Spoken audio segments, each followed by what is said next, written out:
Marmoraria Santista, desde 1940, atendendo você, cliente. Trabalhamos com granitos e mármores nacionais e importados. Trabalhamos também com escadas internas, fachadas, lavatórios e revestimentos em geral para seu escritório ou residência. Temos também cubas de qualidade e requinte sofisticado. Aqui você encontra também vasos decorativos e muito mais. Corra e faça já o seu orçamento. Telefone 13 3232 2204 ou WhatsApp 13 99740 3830. Faça-nos uma visita. Estamos localizados na Avenida São Francisco, número 262, no centro de Santos. Acesse também o nosso site e fique por dentro das nossas novidades. www.marmorariasantista.com.br.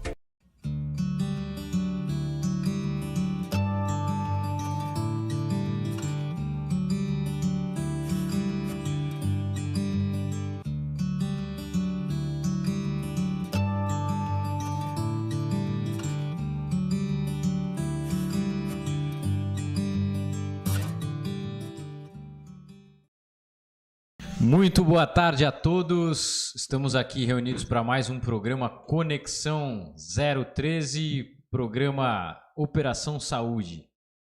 Nossos encontros rotineiros aí semanais, todas as terças-feiras, entre meio-dia e 15, meio-dia e meia. Estamos reunidos para fazer o nosso programa aí semanal. E hoje, com muita coisa bacana para falar, nós temos aí a reabertura do comércio local, com novas medidas de flexibilização frente à pandemia. Temos questões psicossociais, psicológicas,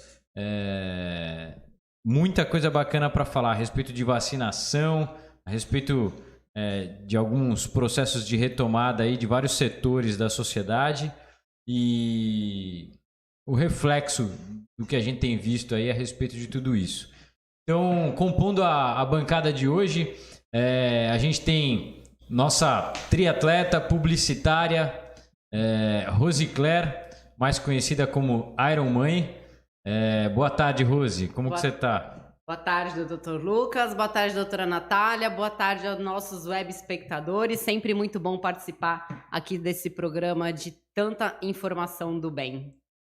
Obrigado, Rose. E para compor também a mesa, a gente conta hoje com a doutora Natália Quireza, médica psiquiatra, sempre engrandecendo os nossos debates aí. Obrigado pela presença e boa tarde, Natália. Boa tarde, minha turminha de terça-feira, sempre querendo levar o melhor conteúdo para os espectadores, para os web espectadores. Boa tarde nessa terça-feira chuvosa, mas animada. E já vou começar contigo então, Natália, a respeito da nossa primeira discussão aí. Inclusive você nos relatou aí uma notícia que apareceu na T-Revista hoje, né? A respeito da união nesse momento aí, trazendo apoio, trazendo força para as pessoas que estão sofrendo aí algumas questões referentes ao isolamento, né? E a quebra da rotina aí diária de cada um. A gente discutiu muitos encontros aqui semanais, a gente discutiu quadros de depressão, de ansiedade, transtornos psiquiátricos, agravamento de patologias já pré-existentes no sentido cognitivo, né?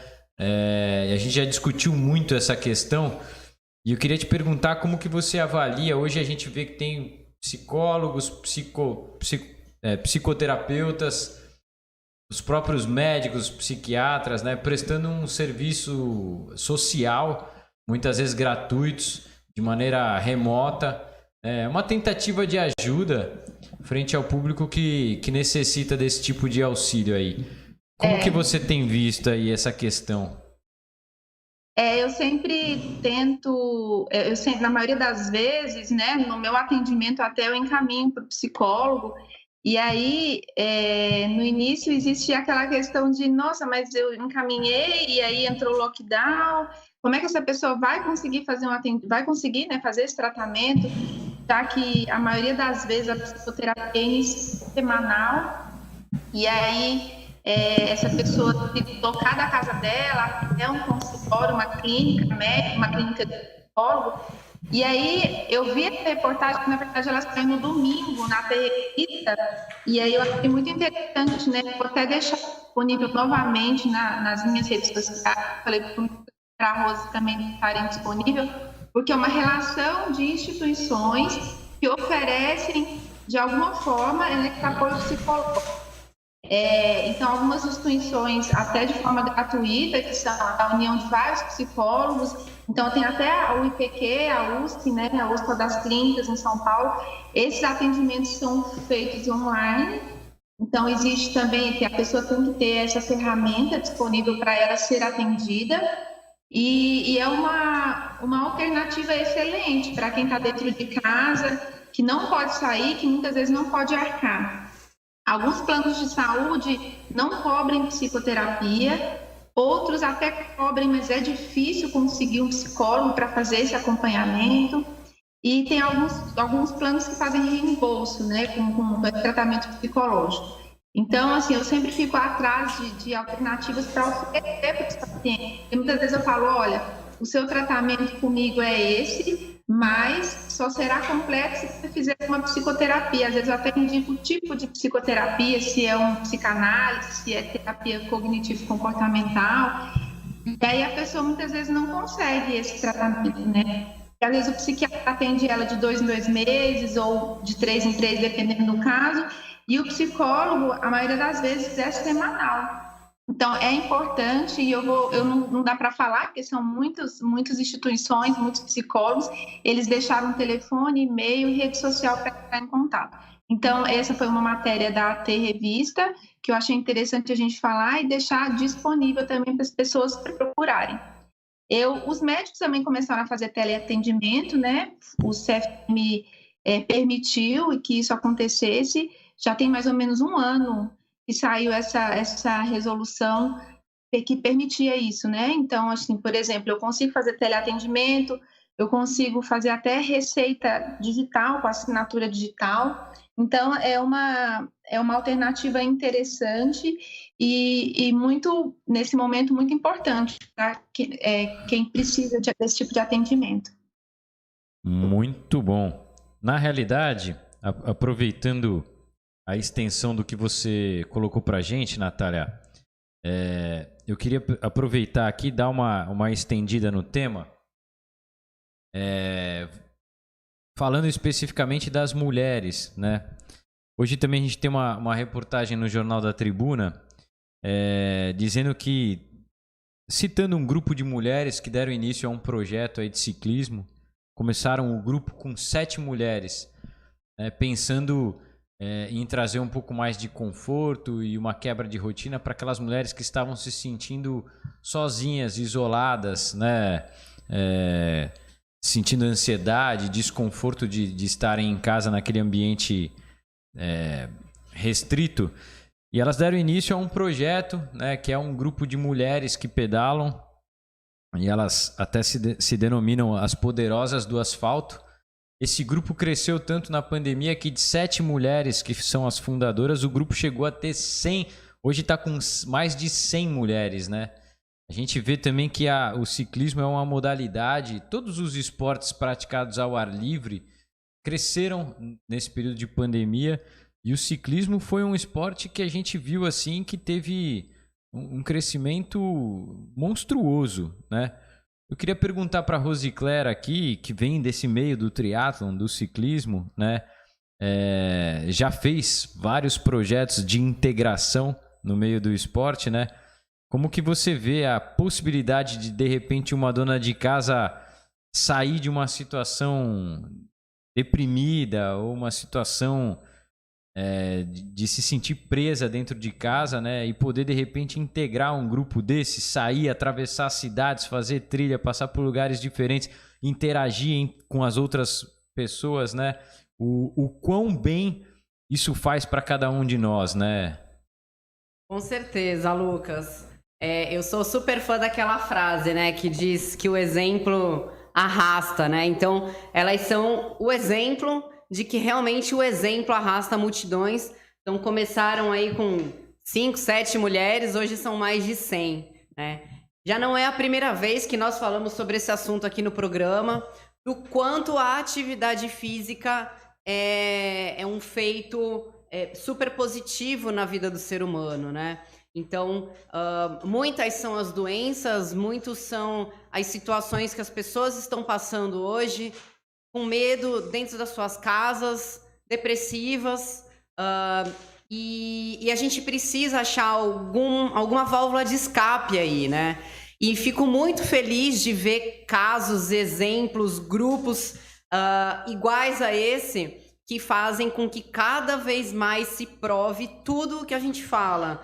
Que o esporte, ele é sim um aliado, ele faz bem para a saúde, tanto física quanto mental, fora a sociabilização. Você vê, elas se encontram, elas saem de casa, elas deixam um pouco as tarefas diárias, a rotina em casa e saem para as ruas para poder ter aquele tempinho de descontração, aquele tempinho de lazer. Eu li a matéria, inclusive quero parabenizar esse grupo das poderosas do asfalto, né, Lucas?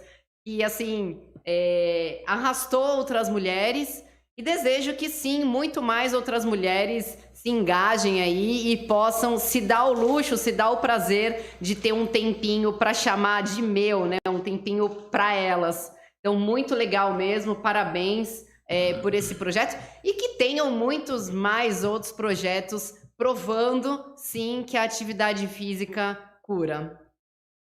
Até o nome, né, Rose, já é motivador. As poderosas muito motivador, Natália. Achei super bacana, muito inteligente aí esse nome. Então de parabéns. Do esporte coletivo, assim, né, da atividade física coletiva é fundamental, é muito importante. Além da atividade física, ainda estar perto de outras pessoas, né? Essa parte social também é muito, muito importante. Hoje eu voltei para a atividade física, no local onde eu treino, e realmente como faz falta, né? Eu já cheguei falando como é bom estar de volta. É bem isso. Às vezes, eu como já participei de provas muito longas, de alto rendimento, que me deram resultados expressivos, às vezes as pessoas falam, poxa, mas você faz isso, você faz aquilo. Eu falo, gente, eu sou eu faço X, Y, Z. Você não precisa fazer o que eu faço. Mas só de você ter ali meia horinha, uma horinha do dia para você poder ter essa válvula de escape, já tá ótimo. Hoje, por exemplo, eu pedalei 1 hora, nossa, para mim já foi ótimo, sabe? Você já sai assim de casa com outro ânimo, com outra cabeça, com mais vontade. São esses prazeres que a atividade física nos proporcionam, né? Eu já cheguei, tipo, só um instantinho, só para pegar esse gancho dela de não precisa fazer tanto assim, né? Às vezes você faz 3 vezes por semana, já é tão bom, né? Nem precisa ser mais do que 1 hora. Eu já ouvi mãe de vestibulando, família de vestibulando, falando, não, mas eu não estou deixando ele fazer atividade física, porque ele tem que estudar e vai perder 1 hora do dia. E eu sempre falo, gente, atividade física nunca é perda de tempo, é ganho, né? Ele vai ganhar em concentração, em atenção, ele vai ganhar em qualidade do tempo que ele conseguir estudar. Então, a atividade física nunca é perder tempo, pelo contrário, é ganhar vida, é ganhar qualidade de vida. Muito bacana. Eu acho que frente à Organização Mundial de Saúde, frente à Sociedade Brasileira de Medicina do Esporte, a gente consenso hoje que a atividade física é um fator aliado à saúde, né? Melhora os níveis imunológicos de cada organismo. E a gente tem aí, na atividade física, um aliado forte para trabalhar a prevenção, né? Isso eu acho que está mais do que sacramentado como consenso, que a atividade física está totalmente ligada à promoção de saúde, assim como o sedentarismo hoje é considerado patologia, a obesidade é considerada doença, né? E também, Lucas, doutora Natália, não sei se vocês chegaram a ver, no domingo agora, no programa da Globo, no Fantástico, passou uma matéria que eu particularmente achei incrível. Um ex-prisioneiro, né? Ele foi condenado até a prisão perpétua, mas por boas condutas dele, ele conseguiu algumas regalias. Então, por exemplo, quais foram essas regalias que ele teve? Ele pôde começar a frequentar a academia da prisão. E aí ele começou a ser ter bom comportamento, né, como prisioneiro. E aí passaram-se os anos, um dos carcereiros via a dedicação dele ao esporte, ele foi pedir junto ao juiz que desse uma oportunidade para ele. E aí, resumindo bem resumidamente a história, ele foi solto, né? Hoje ele ainda tem, ele presta alguns serviços comunitários por causa da penalidade dele, mas hoje ele virou um triatleta profissional. Hoje ele tem patrocínio, ele compete pelo país dele e ele já falou que o sonho dele é participar de um dia do Ironman do Havaí. Então, assim, além de todas essas atribuições que a gente fala do esporte, como sair do sedentarismo, qualidade de vida, saúde, o esporte também resgata os valores daquela pessoa, da pessoa que pode ter perdido pelo meio do caminho, né? Então, assim, eu achei muito bacana essa matéria, porque é mais uma matéria exemplificando o quanto a atividade física, no caso dele, ele optou pelo esporte de alto rendimento, né? Mas salvou ele, tirou ele ali de trás das grades. Eu achei muito interessante. Eu acho legal até a gente frisar que isso daí eu falei há cerca de mais de um ano atrás, né? Em algumas entrevistas aí, que a gente tinha como orientação do Comitê Brasileiro Olímpico, COB, né? A recomendação para que todas as pessoas mantivessem a atividade física da maneira que pudesse, né? Para preservar saúde e trabalhar prevenção, trabalhar imunidade. E o COB, na realidade, ele fez até um manual de recomendação para aqueles atletas que iriam disputar as Olimpíadas, né, que não aconteceram no passado, recomendando aos atletas que mantivessem todo o seu treinamento, porém que não excedessem um limiar de intensidade muito alto, né? Isso, ao contrário, se a gente pensar em saúde, o excesso, né, do treinamento físico, o excesso de intensidade, aí realmente pode pôr em xeque a imunidade. Então eles sugeriam que os atletas não trabalhassem em alta intensidade, mas que preservassem a sua rotina de treinos a fim de melhorar a saúde, né? Tudo pensando em prevenção. Aí queria aproveitar e trazer para um outro tema aqui, isso que a gente está falando em função de prevenção, que é justamente com relação ao calendário vacinal, aí, tanto da influenza, que começou recentemente, quanto do Covid, que já está acontecendo há mais tempo, né? E agora a gente vê o incremento de outras formas de vacina, né? A gente, no começo, contava, na grande maioria das vezes, com a Coronavac. Hoje a gente já tem a AstraZeneca, algumas outras vacinas chegando e ficando disponíveis aí no mercado. E é engraçado que, ao mesmo tempo que a gente começa a ter um calendário vacinal com uma cobertura cada vez ganhando mais abrangência, inclusive para os idosos de 65 a 66 anos, foi um calendário antecipado, né, conforme a gente tem visto aí. Um dado nos chama a atenção também, que é o fato de 7 mil pessoas da região da Baixada Santista ainda não apareceram para tomar a segunda dose. Fizeram a primeira dose e não fizeram a segunda, né? Então isso é um fato que tem começado a chamar a atenção também. Ou seja, as pessoas seguem aí sem uma proteção efetiva contra a doença, apesar de já poderem ter feito aí a segunda dose. Guarujá e Santos dividem esse número aí, são 3.500 inadimplentes para cada cidade. E outras cidades da região não têm ainda essas estatísticas. Inclusive, como muitos dados da própria pandemia, aí, a gente fala que o Brasil tem cepa variante e tem um alto grau de infecção, né, um alto grau de virulência, mas ainda é um país que se mostra com muitos dados estatísticos, aí, coisa que nem todos os países conseguem apresentar, né? Eu queria te perguntar, Natália, como que você tem visto essa questão da vacina? Tem visto o pessoal aderir? A gente vê também um outro detalhe aqui, ampliando a nossa discussão, pessoas que às vezes tomaram a primeira dose, a Coronavac, a segunda dose, um outro tipo de vacina, né? Parece que está começando a acontecer algumas contravenções aí nessa questão. Como que você avalia isso? A pessoa que toma a primeira dose e que depois não volta para tomar a segunda dose, sinceramente eu não sei o que acontece. Se ela esqueceu, se ela não entendeu que realmente era necessário, eu não entendo qual que é a principal motivação.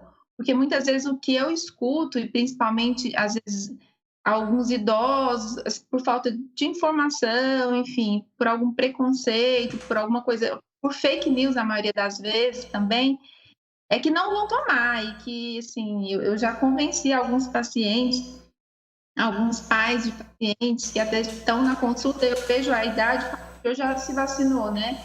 Aí a pessoa fala, não, eu não me vacinei, mas o senhor já poderia ter se vacinado. Ah, mas eu não vou me vacinar por isso, por isso e por isso. Quando eu identifico uma fake news na justificativa daquela pessoa, aí eu faço o meu papel de explicar, né, e de realmente explicar aquela situação para a pessoa se convencer que é necessário, que para ela vai ser muito bom. Mas quando a pessoa tomou a primeira dose, isso quer dizer que ela, né, ela está aberta a tomar, né, e ela não volta para tomar a segunda. Aí a gente tem que fazer um questionamento para ver o que está acontecendo. Essas pessoas não entenderam, essas pessoas esqueceram, né? Aonde estão essas pessoas que não voltaram para tomar a segunda dose? Quando eles falam de números de pessoas que não voltaram, eles não colocam nada de justificativa, né? Porque a pessoa depois voltou um tempo errado, mais tempo do que era necessário, ela foi questionada. Por que o senhor não veio no dia certo? Por que a senhora não veio? Então, a gente precisa de mais informações para saber. Mas realmente ainda existe assim, muita fake news, assim, muitos idosos que recebem em grupos de amigos informações totalmente distorcidas sobre vacinação. E o que eu tenho visto assim, 99% das pessoas que tomaram a vacina não sentiram nada, assim, principalmente a Coronavac.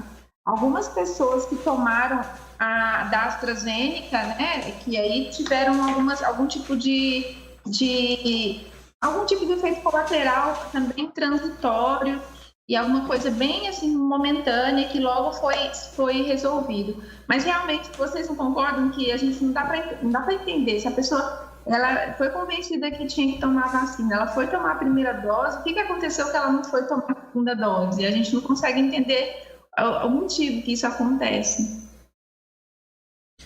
Eu acho que é um caso aí que a gente precisa de ajuda no sentido de investigar, né? E correr atrás dessas pessoas aí para que elas efetivamente reforcem a proteção que foi pré-validada aí com a primeira dose e que possa de repente aí se concretizar diante da segunda dose. E agora a gente tem também aqui na Prefeitura de Santos, acho que tem 35, se não me engano, estou lendo aqui no site da Prefeitura, que a imunização contra a gripe já está disponível em 35 pontos, né? Começou dia 12 de abril. Então, tem algumas questões, por exemplo, a não funciona para criança, então pode funcionar no posto, porque existe também um drive que aí é só para a faixa etária dos idosos. Então, a vacina da influenza também tem muita importância, principalmente nessas faixas etárias que estão contempladas, mas que tem que ver direitinho, porque criança não pode ser vacinada no drive. Eu estou lendo aqui que é uma das regras. Então, são coisas que acho que ainda vão precisar de um pouquinho de apuração, né? Inclusive, você citou um fato que eu acho importante ressaltar, que é o fato de vários pacientes aí chegarem para a gente na condição de médico e relatarem que não vão tomar vacina. E muitos deles perguntam, mas o que você acha? Eu como médico, te falar que eu sou contra a vacina é igual o padre falar que é ateu. Não tem cabimento. Mas a vacina foi feita em pouco tempo. Sim, é o tempo que deveria ser levado para a produção de qualquer tipo de vacina. E a gente tem que lembrar o seguinte, foi um momento onde a cúpula de cientistas envolvidos em confeccionar a vacina... o mundo todo teve centrado nesse processo aí durante um ano. E assim, os estudos os estudos para regulamentar a aplicação da vacina, os comitês de ética, né, as políticas de incentivo público foram facilitadas nesse sentido para que a gente pudesse viabilizar algo diante de um cenário de pandemia, não era um cenário convencional. Então não vejo problema nenhum da vacina ter sido produzida num tempo relativamente curto, né? Eu acho que a gente tem interesse de indústria financeira, de indústria farmacêutica, interesses políticos, interesses de comitê de ética, que às vezes se sobrepõem a essa questão da vacinação. A vacina acaba levando 4, 5, 6 anos para ser produzida, né? Então a gente às vezes vê muita lentidão nesses processos. Assim como a gente tem a notícia, por exemplo, hoje de que o Congresso está se preparando para iniciar a CPI da Covid. Pô, a gente iniciou o processo de pandemia há mais de um ano, sabe? Foram desvios em cima de desvios de cofre público, sem licitação para nada, e a gente vai começar a instaurar um processo de CPI agora, né? Assim, alguma coisa está errada, né? Então, a gente fica se perguntando, né? A culpa... frente a alguém que não compareceu para tomar a segunda dose, né? De repente a gente está culpando aí o governo, mas a gente precisa cada um fazer a sua parte, né? Enfim, eu queria abordar um tema com a Rose aqui, que é a reabertura do comércio, né? E a volta às aulas, né? Pelo menos num esquema de escala, as aulas presenciais começam a serem retomadas aí. E a gente vê, por exemplo, o comerciante... feliz, otimista de certa maneira, né? Muitos relatam que esse último lockdown veio num processo onde o comércio estava começando a se recuperar, né? Então o impacto financeiro, emocional, socioeconômico para todo mundo foi pesado, né? E agora o pessoal definitivamente aí se mostra num cenário mais otimista e esperançoso de que isso não vá voltar a acontecer, né?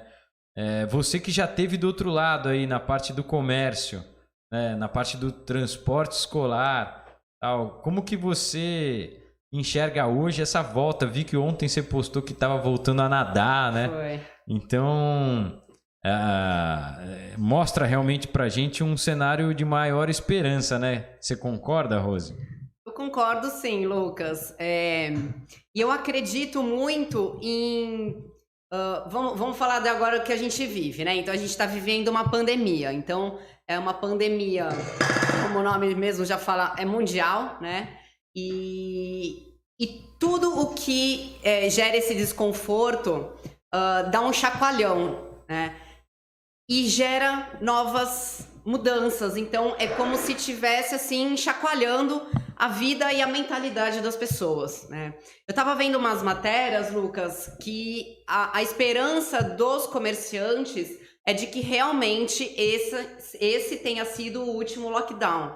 Então eles estão muito esperançosos, achando que não haverá outro. Eles vão continuar, obviamente, nessa fase de restrição, mas eles estão bem esperançosos quanto a não ter um novo lockdown. É engraçado, assim, eu tenho ido andar muito, principalmente praticar atividade física com o meu marido, e a gente vai, assim, por lugares de Santos que a gente não tem o costume de passar. E existem certas ruas em Santos que elas acabaram virando, né, comércio. Então, eu sei de muitas lojas que estão saindo de shoppings e estão indo para as ruas, porque eu acho que eles entendem que eles têm um pouco mais de liberdade no comercializar os seus produtos, né? Por causa do delivery, enfim.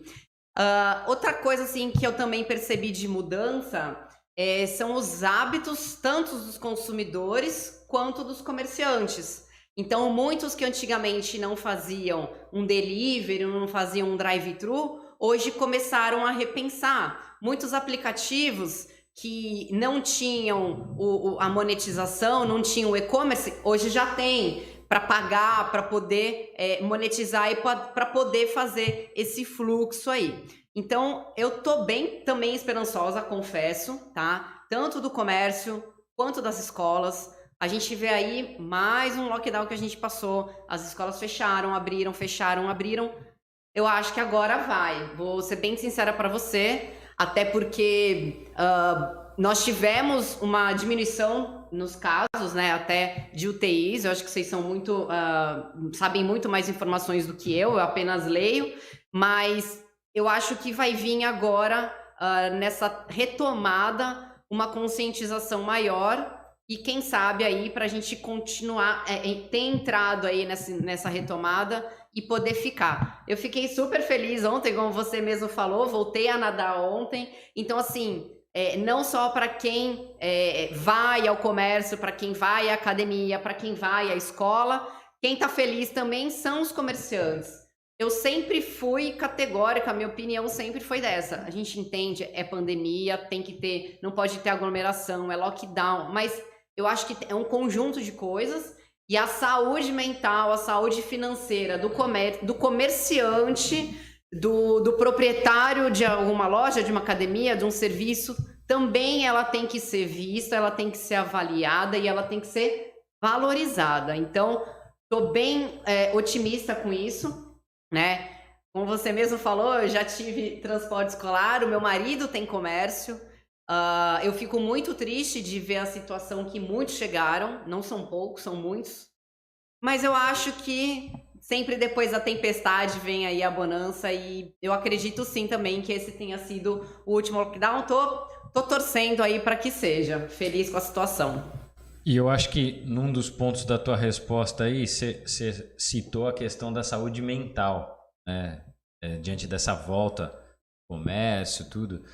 Queria perguntar para a Natália, a gente comentou muitas vezes aqui nos programas, em outras edições aí, nas semanas anteriores, a respeito da pessoa se de repente se ver em casa, impossibilitada de sair, né? Trabalhando às vezes num esquema de home office e em completo isolamento domiciliar aí. A gente citou essa condição aí, desencadeando transtornos da parte psíquica, né? Depressão, ansiedade, pânico. E aí a gente abordou muito esse tema a respeito de tratamento, diagnóstico, né? Prognóstico. E eu queria te fazer uma pergunta hoje que de repente, colocar justamente a situação contrária frente a esse paciente. É o paciente que ganhou estabilidade no quadro da patologia psíquica, ganhou estabilidade nesse esquema domiciliar de isolamento. De repente, como que é para esse indivíduo voltar a se socializar, voltar para a sociedade, voltar a desempenhar uma rotina como era antes? Essa volta também pode representar um desequilíbrio do quadro ou você não vê dessa forma? Na verdade, esse início no início, a gente chama, né? Isso nem é querer nomear doenças, mas existe, né, descrito na psiquiatria um transtorno de adaptação, que são alterações psíquicas diante de alguma modificação na vida. Essa modificação nem sempre pode ser uma modificação ruim. Então, esse transtorno de adaptação, ele ocorre muitas vezes quando a pessoa está dentro de uma questão teoricamente positiva. Então, vou dar um exemplo. A pessoa, ela foi promovida e ela mudou de cidade. E lá ela é uma cidade melhor, pode até estar mais perto dos parentes, das pessoas que ela gosta, ela vai ganhar mais. Então, é só um exemplo que ela teria, né? A sociedade, ela tem que estar feliz, porque foi uma modificação boa. Mas ela saiu de uma situação, de uma rotina que ela tinha, é uma adaptação a uma nova rotina. Então, ela pode, sim, desenvolver sintomas psíquicos, sintomas de ansiedade, que muitas vezes compreendem alterações no sono, no apetite, alterações no humor. E você citou sobre a pessoa que muitas vezes ficou bem, né? Assim, ela se adaptou a essa questão de ficar em casa, de home office, e agora talvez a empresa que ela trabalhe exija que ela vá pessoalmente. Então, essa pessoa que teve uma adaptação boa naquele ambiente, ela vai passar novamente por uma nova adaptação, mas essa adaptação, às vezes, ela é necessária. Então, se a empresa da pessoa exige que ela vá presencialmente e não existe uma outra alternativa, ela vai ter, sim, que, né, passar novamente por essa adaptação. Uma adaptação não é... Tem gente que consegue, né? Às vezes a pessoa dona do próprio negócio, ou então um advogado que consegue ficar em casa, consegue fazer audiências, consegue ter essa oportunidade de escolher a forma de trabalhar. Mas tem pessoas que não têm alternativa. Então, essas pessoas, novamente, porque já tem 1 ano, esse transtorno de adaptação para diagnósticos dura pouco tempo. Então, passou de 2 meses, a pessoa continua ainda com muitos sintomas, ela pode estar com outros problemas, com transtorno de estresse pós-traumático, com transtorno depressivo. Então, esse tempo até para ela gerar esses sintomas, depois ela voltar ao normal, digamos assim, ele também é fundamental. Então, como a gente já tem 1 ano de pandemia, essa pessoa pode ter tido alterações por tentar se adaptar em casa, e aí ficou bem, conseguiu criar uma rotina dentro de casa, gostou de trabalhar dentro de casa, achou que foi muito benéfico para ela, e aí nesse momento se vê tendo que retornar. Né? Então, esse retorno pode sim gerar sintomas, pode causar sintomas ansiosos, que não passa de uma nova adaptação. Eu não sei se foi exatamente isso que você me perguntou, se não tiver sido, me pergunta de novo. Não, foi exatamente isso. Acho que muito bem colocado o que você disse a respeito do reenquadramento, da readaptação dessa pessoa no local de trabalho, né? Não vai ser da mesma maneira que era anteriormente. Vai precisar se... Às vezes, assim, de uma forma bem mais branda, mas isso acontece, por exemplo, em férias. Às vezes tem gente que te tira férias e aí muda muito a rotina nas férias, né? Digamos que nós não estamos na pandemia e a pessoa tirou férias e no primeiro dia de férias viajou, ficou fora da sua casa, dormiu em um horário diferente, foi para outro país, comeu coisas diferentes, ficou bem diferente da sua rotina. Quando ela volta, os primeiros dias serão difíceis. Então, até pela questão do corpo, isso reflete no humor, reflete, né, no sono. Então, existe o que é uma adaptação, né? E aí, se isso se torna uma coisa mais prolongada, isso pode virar algum transtorno, enfim, algum transtorno que necessite uma atenção maior. Bacana, Natália. Tem um comentário de um seguidor nosso aqui também, ressaltando a importância aí nesse processo de volta do comércio aí, dos próprios comerciantes, né, utilizarem a máscara da maneira correta, fazerem o seu papel individual aí e social frente à pandemia, né, e que as pessoas contribuam aí preservando os cuidados de higiene e de proteção para que essa volta realmente possa ser efetiva e duradoura. Pessoal, queria aproveitar aqui para a gente chamar o intervalo. Estamos com um tempinho meio já estourando aqui. E de antemão, queria já convidar todos que continuem com a gente aí. E após um breve intervalinho aí, a gente retoma com mais abordagens aí frente a essa questão social e frente ao cenário de pandemia. Tá ok? Até já! Leoar Central. Não perca seu tempo e venha conhecer o melhor centro automotivo da Baixada Santista, com serviços diferenciados e o melhor preço para você, cliente. Aqui você encontra serviços em ar-condicionados automotivos, manutenção preventiva, direção hidráulica, elétrica e mecânica em geral. Venha e faça já o seu orçamento com a gente. Telefone 13 3877 1000 ou WhatsApp 13 99761 6782. Se preferir, faça-nos uma visita. Estamos localizados na Rua Comendador Martins, número 147, na Vila Matias, em Santos. Para realizar exames, o que você leva em conta na hora de escolher o laboratório? Confiança, credibilidade, tecnologia, respeito à vida. O Célula Mater tem tudo isso e muito mais. O Laboratório Célula Mater investe em tecnologias que visam benefício exclusivo da vida. São equipamentos de última geração que agilizam resultados de exames e promovem mais qualidade de vida para a população. Modernos maquinários garantem até 800 testes por hora nas áreas de hematologia, bioquímica, coagulação, toxicologia, além de um rápido e preciso analisador de íons. O atendimento é humanizado para priorizar a individualidade e privacidade de cada paciente com ética e transparência. As unidades mantêm um padrão de conforto, descrição e fácil acesso para bem atender mais de 100 operadoras de saúde, além de realizar exames particulares com preços reduzidos. É o compromisso com a vida em primeiro lugar. Quem examina qualidade prefere o Célula Mater. Laboratório Célula Mater, investindo em tecnologia em benefício da vida.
Estamos de volta com Operação Saúde para a etapa complementar.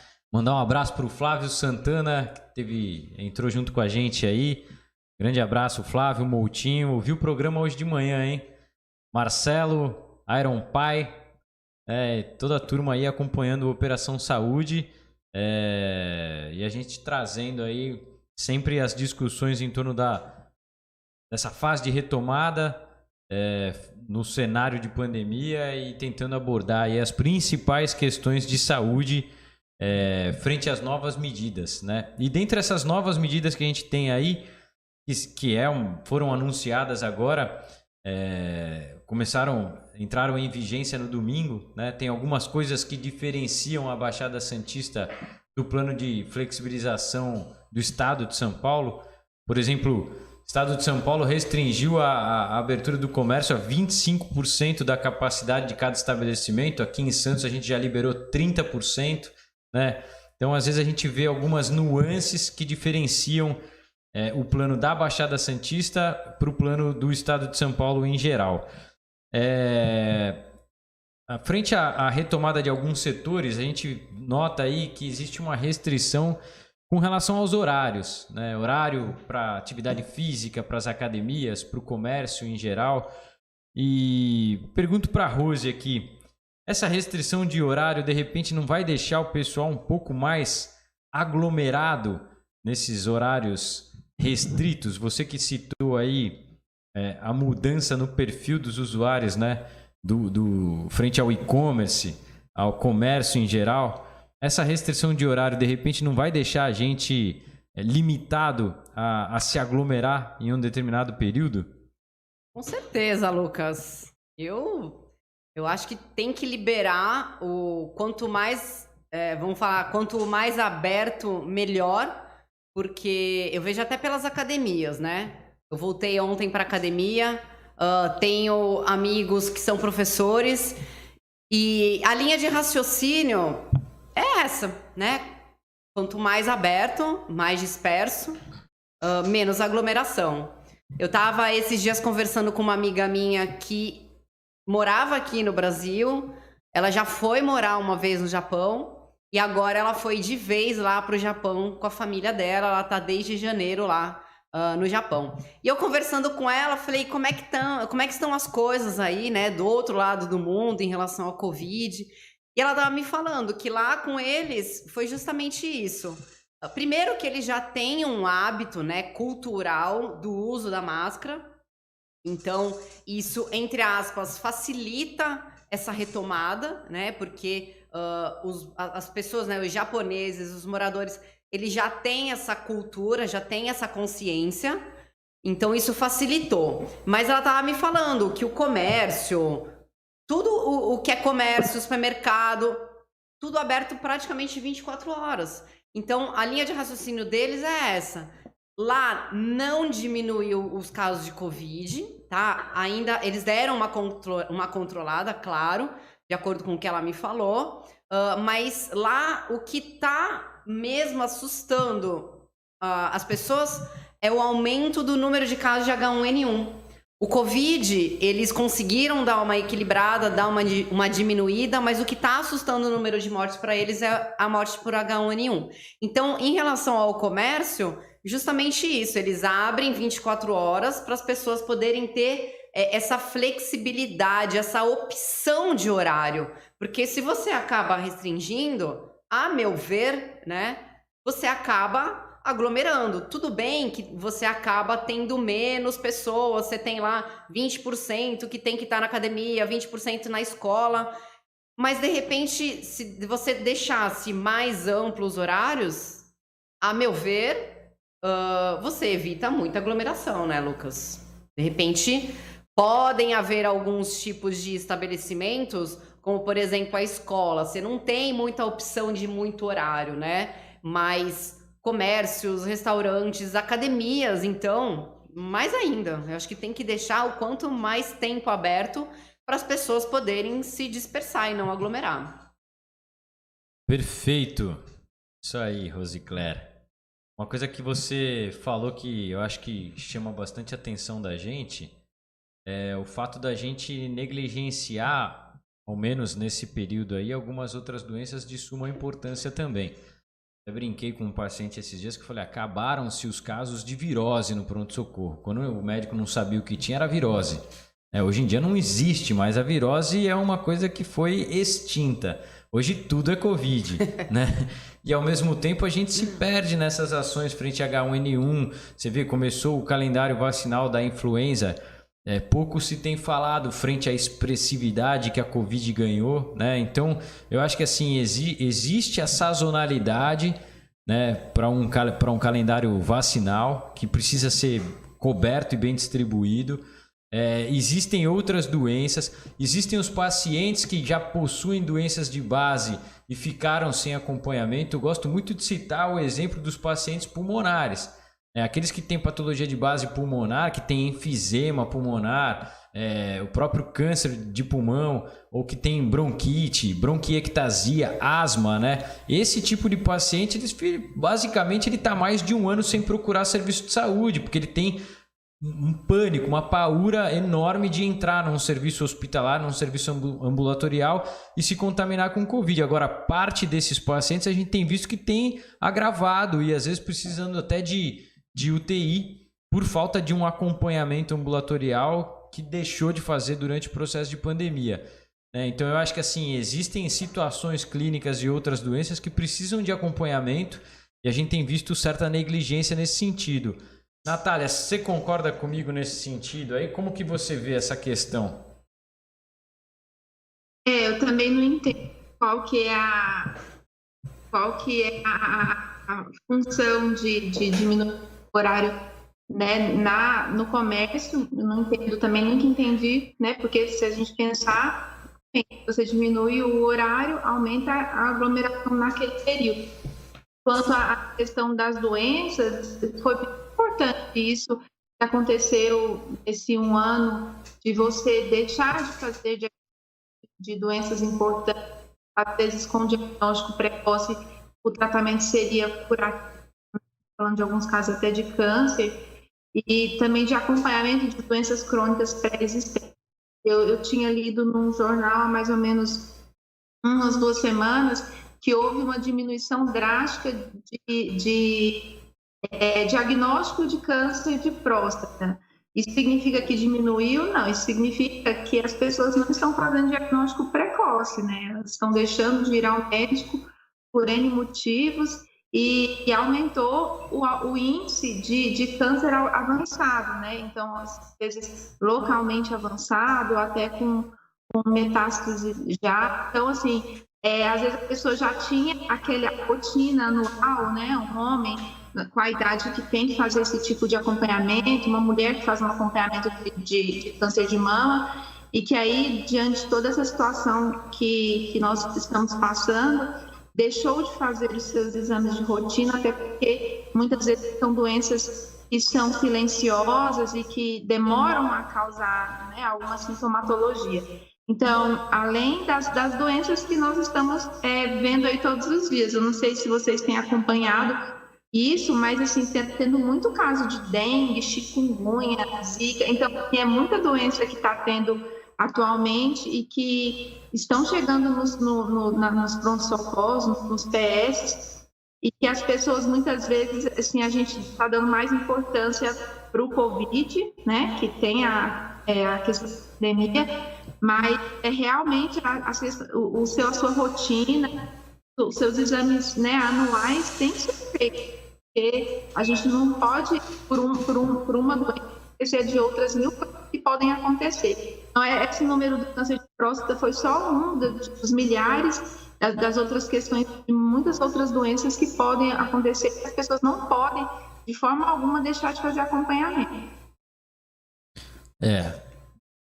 Importante isso que você falou, Natália, porque na realidade, uma hora ou outra a gente vai acabar pagando o preço disso tudo, né? Eu sempre costumo comentar com os pacientes que, por exemplo, você faz uma coleta de exame de sangue para analisar a parte metabólica, mineralograma, parte hormonal, enfim, o que seja, e você tem ali dado pelo laboratório um padrão de referência, né? Esse padrão de referência, ele tem mais de 60 anos aqui no nosso país e não muda nunca, né? Se você pegar outras sociedades médicas aí, Estados Unidos, por exemplo, já readecou esses parâmetros aí há muito tempo, né? E conversando com um colega patologista, ele me disse o seguinte, né? Quanto maior a margem de normalidade, quanto maior o score, o range que você usa frente a algum marcador bioquímico, mais barato fica o exame, né? O estreitamento do referencial encarece demais esse exame. Outra coisa que achei interessante que ele colocou foi o seguinte, ele falou, você está considerando coisas altamente específicas, vitaminas, minerais, parte hormonal, controle oxidativo, mas se você pensar num simples colesterol, numa glicemia, e você readequar essa margem de normalidade, pode ser que o indivíduo que hoje seja considerado normal, amanhã passe a ser doente, pelo novo enquadramento, né? Quem é que vai comprar essa briga aí no sistema de saúde?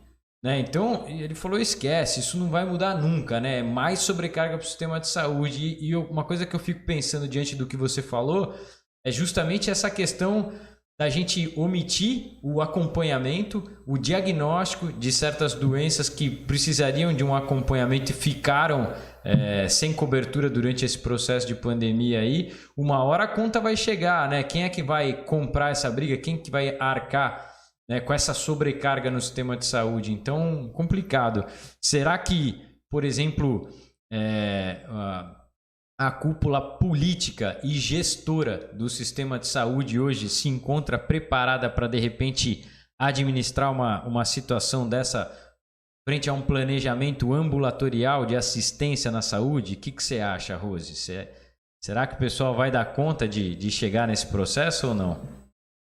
Tem que pensar bastante, né, Lucas? Não é fácil, é uma leitura aí bem complicada. Como você mesmo falou, é um processo, né? Então essa cúpula aí tem que ser bem revista, bem analisada, para ver se vai dar conta. A doutora Natália citou, né, um exemplo até de câncer de próstata. Esses dias eu precisei...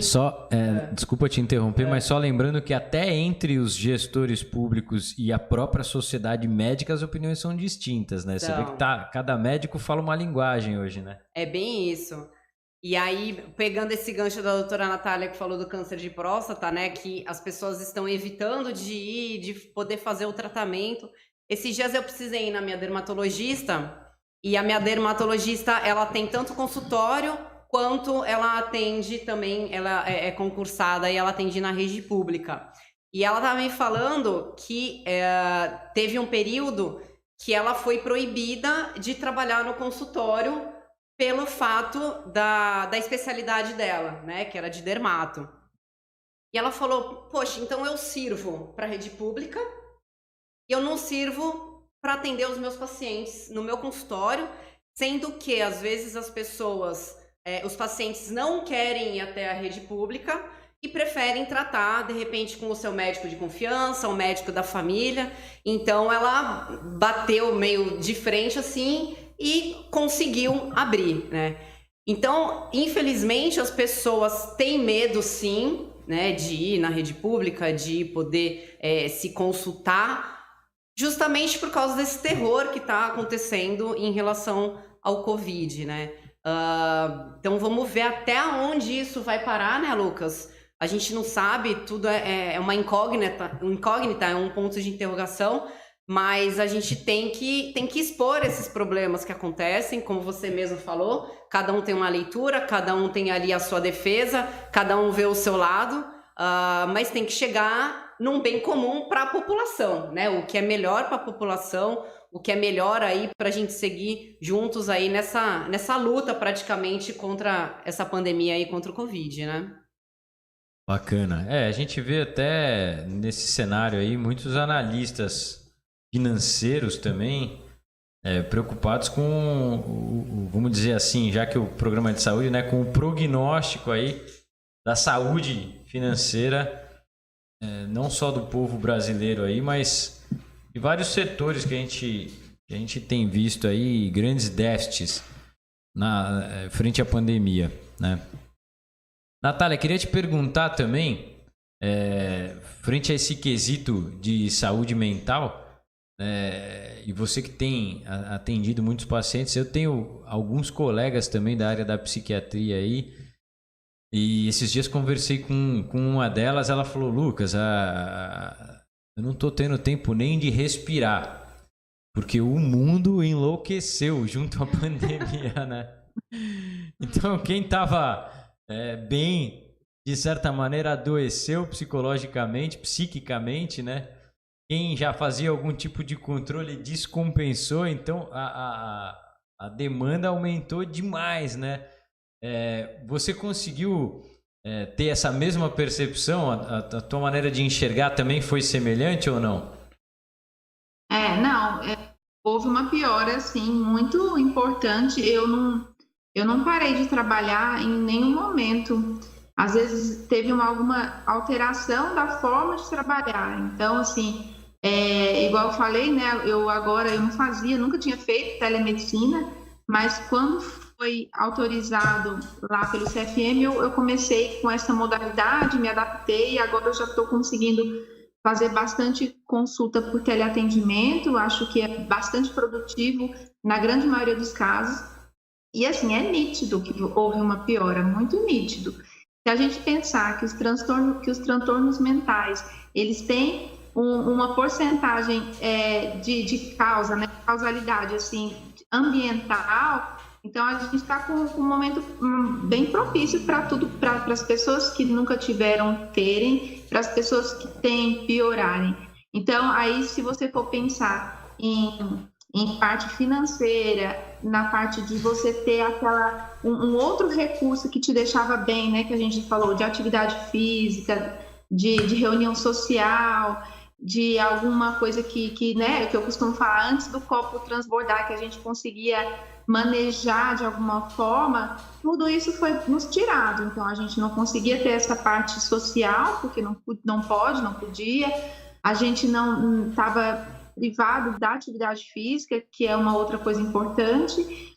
Muitas pessoas com doença na família, com luto, né, com morte na família, pessoas com dificuldade financeira, que é um outro fator também muito que desestabiliza bastante a pessoa. Então, assim, é um momento muito propício, muito vulnerável para as pessoas desenvolverem, quem nunca teve algum tipo de transtorno mental, e para piorarem. Então, as pessoas que já faziam tratamento, que estavam bem, realmente muitas pioraram, e outras pessoas que nunca tiveram nada começaram a ter eventos, episódios nesse momento. Às vezes eu coloco exemplos, não de pacientes, mas às vezes eu leio reportagens de artistas, de pessoas que têm muitos fãs, que são ídolos de muitas pessoas.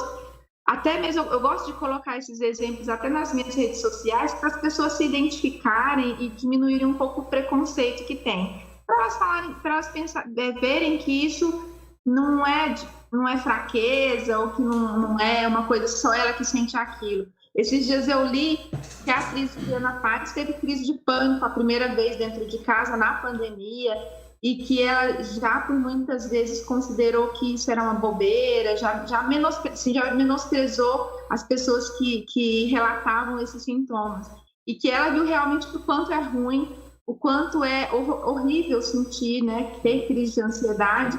E a descrição das pessoas que têm crise de ansiedade é sempre muito, muito ruim.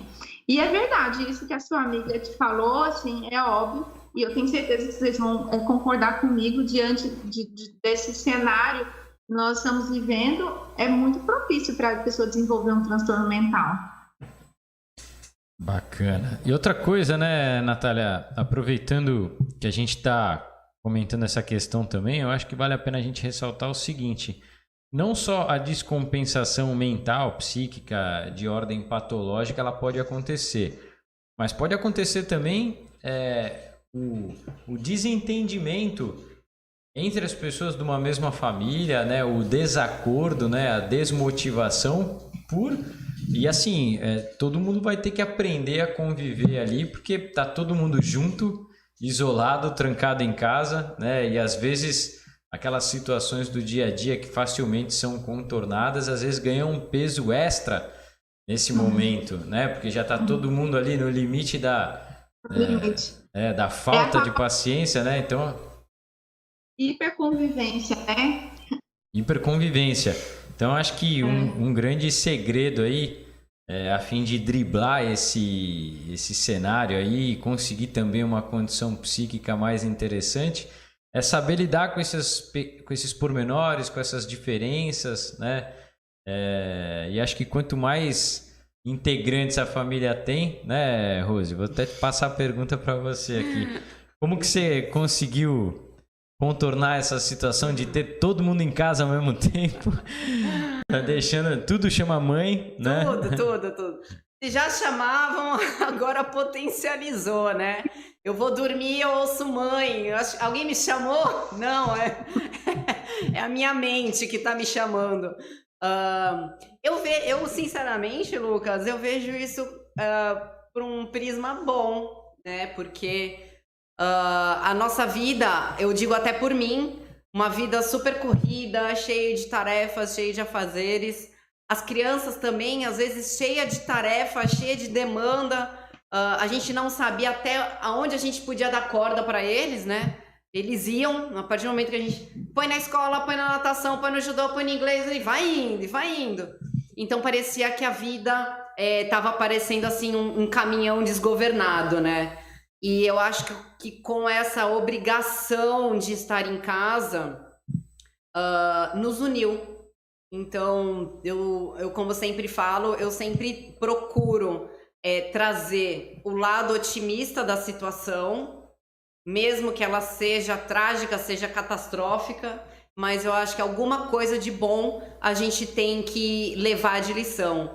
Então, eu acho que o que a gente pode levar de lição tudo isso é justamente a união nas famílias ou a resolução de problemas que levaram à desunião, né? Então, às vezes, casais que estavam ali, vai, não vai, fica, não fica, se separaram por causa disso, porque eles se toleravam, se aguentavam, porque cada um tinha a sua atividade, cada um tinha seu trabalho, cada um tinha a sua rotina, mas na hora de realmente ficarem ali juntos, conhecendo um ao outro, é onde realmente teve a discórdia e a coragem, de repente, de se desfazer daquele relacionamento.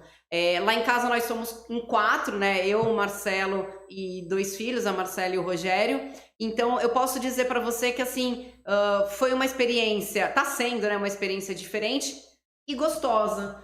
Porque eu confesso que eu tô conhecendo um pouco mais os meus filhos, dando mais risadas com eles, tendo uma rotina diferenciada.